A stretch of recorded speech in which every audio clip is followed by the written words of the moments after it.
Olá, bem-vindos ao NP Opinião 08. Nesta NP Opinião comentarei as notícias que abordam o aumento dos preços da energia elétrica em Portugal. Para acederem às informações adicionais do que aqui é comentado, vão a www.npt.su e pesquisem por NP Opinião Cardinal 08. Se pesquisarem no Google por NP Opinião Cardinal 08, poderá aparecer no primeiro resultado, mas não é garantido. Vamos lá? O aumento do preço da eletricidade em Portugal, ainda mais alto do que o que já está, é algo mais que esperado quando analisamos a narrativa das alterações climáticas. Toda esta narrativa das alterações climáticas tem como principal objetivo encarecer aquilo que é básico. Mas quem será o principal beneficiário destes aumentos? Os Estados. É por isso que os Estados estão tão empenhados e preocupados com as alterações climáticas. Alterações que, de alterações, têm pouco, visto que se existe algo instável é o clima. Os Estados sabem que esgotaram as formas de tributação do trabalho diretamente, pelo menos sem a contestação das populações. Neste momento estamos a falar de impostos que rondam os 25 até 50 ou mais por cento. Por isso, é necessário encontrar outras formas de tirar dinheiro às pessoas, sem que estas se apercebam ou até possam concordar com essa tributação extra. Na prática é aplicar aquilo que ocorre nos combustíveis em outros produtos e serviços básicos, em que 60% do preço do produto vai para o Estado. Produtos e serviços em que se sabe que as pessoas não podem deixar de consumir. O problema deste tipo de tributação é que penaliza muito quem já tem pouco. Para tentar contornar este problema sem o resolver, os governos acenam com as tarifas sociais. Tarifas sociais que só chegarão a alguns pré-definidos como pobres. Nós vivemos num Estado em que tu, para seres pobre, meio que tens que ter um certificado pelo Estado a atestar isso. Caso contrário, és considerado rico, mesmo que não tenhas nada e vivas na rua. É a velha história do ladrão que te rouba e depois dá-te uma parte do que te roubou para não fazeres queixa à polícia. E tu ficas ainda a pensar que ladrão justo e ético. Nos meios de comunicação justificam estes aumentos com o preço do gás natural e o fraco vento para fazer mexer as eólicas, o que faz com que a produção de energia seja baixa. Mais uma vez, é mais que esperado que isto ocorra. As energias ditas renováveis nunca irão dar vazão para o consumo de energia que hoje uma sociedade desenvolvida consome. Ainda para mais, quando existe um incentivo à troca de produtos de combustível fóssil para combustível elétrico, como é o caso dos carros. Trocar carros a combustão para elétricos, sendo que a fonte de energia que alimenta esses carros elétricos continua a ser fóssil, o impacto será pouco.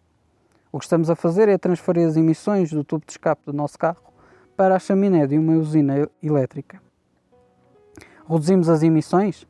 Sim, mas não acredito que seja superior a 20-30% na melhor das hipóteses. Nestas usinas utiliza-se gás como combustível. Com o aumento do consumo de energia, a procura pelo gás aumenta, o que resulta no aumento do preço do gás. Nós andamos num ciclo em que, como referi, só se está a transferir o problema e não se resolve.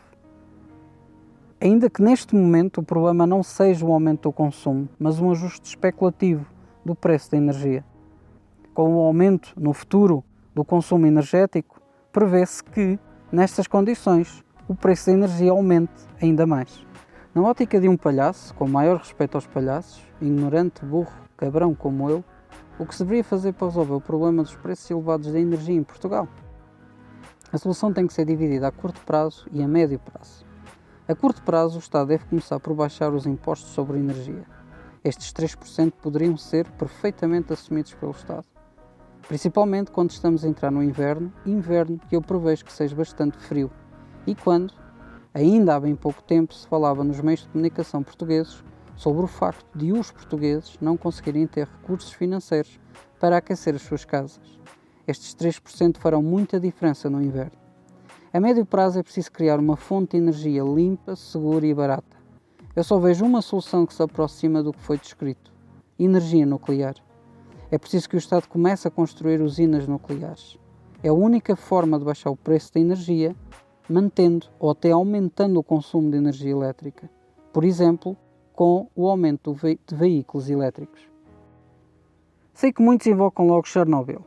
O acidente, que na minha ótica não foi acidente de Chernobyl, está mais que provado que foi originado por irresponsabilidade.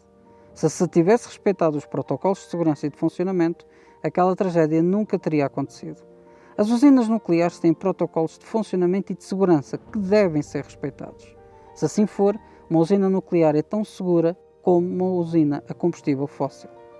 Com este problema dos preços da energia, o Governo já falou em limitar o preço da energia elétrica. Ora, isso não faz sentido num mercado livre. Ainda me recordo que o argumento usado para justificar a liberalização do mercado da energia foi que o consumidor iria ganhar com a concorrência, que iria provocar preços mais baixos. Como estamos a verificar, isso não era verdade. Pelo menos na forma como o mercado se encontra. Nós não estamos a falar de um mercado qualquer, em que as pessoas têm a opção de não aderir se o preço estiver alto. A energia elétrica é fundamental para as sociedades desenvolvidas de hoje. Desta forma, a liberalização de um mercado fundamental, como é o da energia elétrica, deve e deveria ter sido feito com cuidado para garantir que irá existir sempre energia a preços justos que os consumidores possam pagar. Devo admitir que, nos mercados essenciais e fundamentais, como é o caso do mercado energético, sou contra a liberalização. No entanto, a ter que se liberar, o Estado deve garantir que consegue fornecer, ele próprio, aos cidadãos uma opção a um preço justo.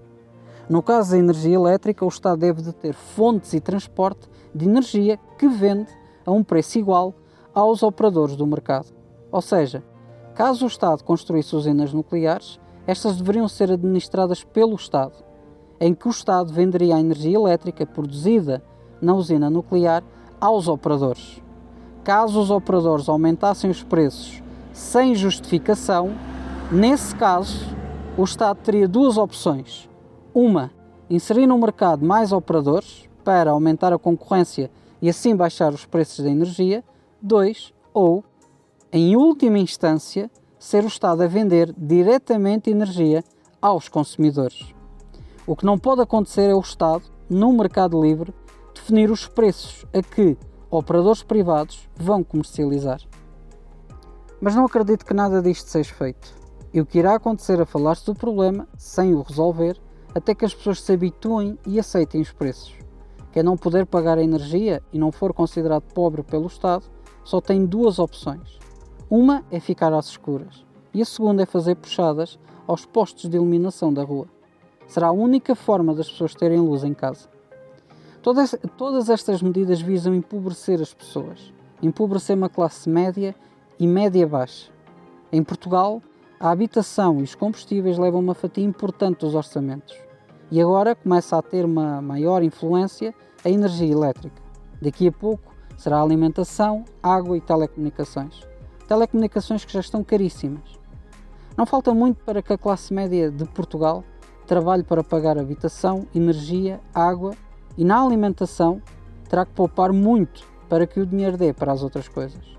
Ou seja, as pessoas não vivem, sobrevivem. Lembrando ainda que as camadas sociais mais baixas deste país, como é o meu caso, já fazem isto. Para mim, o que descrevi não é novo. Sendo que, no meu caso, eu tenho que me habituar a viver na rua, se quiser comer.